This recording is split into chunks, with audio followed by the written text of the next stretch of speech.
আমাকে পুলিশ দাঁড় করেছে। ঘরে কে আছে জিজ্ঞেস করলে বলবি আমার স্বামী। স্বামী? তোমার এখানে একটা লোক আসলো না? কই? তাহলে কে ঢুকলো তোমার ঘরে? আমার স্বামী। ও সরি। এই চলো। পুলিশ চলে গেছে? হ্যাঁ চলে গেছে। দাঁড়াও, তোমাকে যখন আমি স্বামী বলে ডেকেছি আমার ভিতরটা কেমন যেন উতাল পাতাল হয়ে উঠছিল। তুমি পারবে না আমার সত্যিকারের স্বামী হতে? না পারবো না, আমার স্ত্রী আছে। তাতে কি হয়েছে? আমি তোমার বউ হতে পারি না? না পারো না, দেখে সর আমার দেরি হয়ে যাচ্ছে।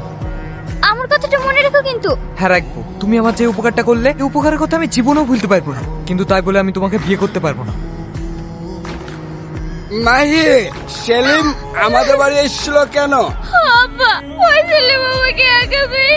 এ তুই কি বলছিস? সেলিমের এত বড় স্পর্ধা? তুই থাম, এখনই আমি সমাজের লোক ডাকছি, তারপরে দেখছি কি করা যায়। মরমশাই বাড়িতে আছেন? ময়ূরুদ্দিন, আয় আয় আয় আয়, বল কি হয়েছে? ওই বিশ্বাস বংশের চেনি আমার মেয়ের ঘরে ঢুকে। কি ওই সেলিমের এত বড় সাহস? ও জানে এটা কোন বংশের মেয়ে? মোল্ল বংশের মেয়ে। তুই যা, সারা গ্রামের মানুষ ডাকবি আর ওই মন্ডল বংশের প্রধানকেও ডেকে নিয়ে আসবি, তারপর দেখছি আমি কি করতে পারি। ঠিক আছে ভাই, আমি এখনই যাচ্ছি। জি, তুমি যে এরকম কাজ করবে আমি ভাবতেই পারিনি। তুমি বিশ্বাস করো? বিশ্বাস তো আবার তোমাকে? ভাবি, ভাইকে অমন করে বকো না। ভাই এমন কাজ করতেই পারে না। নিশ্চয়ই এর মধ্যে কোনো একটা রহস্য আছে। ওটা আমি আগেই ভেবেছিলাম, তাই তো তোর ভাইকে এত বিশ্বাস করেছি। কিন্তু যদি ওটা নাই করে, একটা মেয়ে হয়ে নিজের মুখে ছি।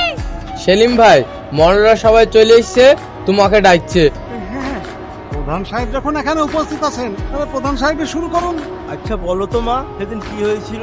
প্রধান সাহেব, সেদিন আমি ঘরে একা ছিলাম। সেই সময় ছেলে আমার ঘরে গিয়ে আমাকে পেছন থেকে জড়িয়ে ধরে। এই মান, একটা মেয়ে হয়ে এত বড় মিথ্যে কথা বুঝতে পারলি? এই তুমি চুপ করো। ছি ছি ছি ছি ছি, এসব কথা কানে শোনা পাপ। বড় সাহেব, আর দেরি না করে এদের দুজনের বিয়ে দেওয়ার ব্যবস্থা করে। এই তুমি চুপ করো। আমরা মনস্থির করেছি তোমাদের দুজনের বিয়ে দিয়ে দেবো। তোমার কি কোনো আপত্তি আছে? না। ময়ূরুদ্দিন, তুমি কি বলছো? আপনারা যা ভালো মনে করেন, এতে আমার কোনো আপত্তি নেই। এই সাহেব, মোল্লা সাহেবকে ডেকে নিয়ে আয়, এক্ষুনি বিয়ে পড়াবো। ছি ছি ছি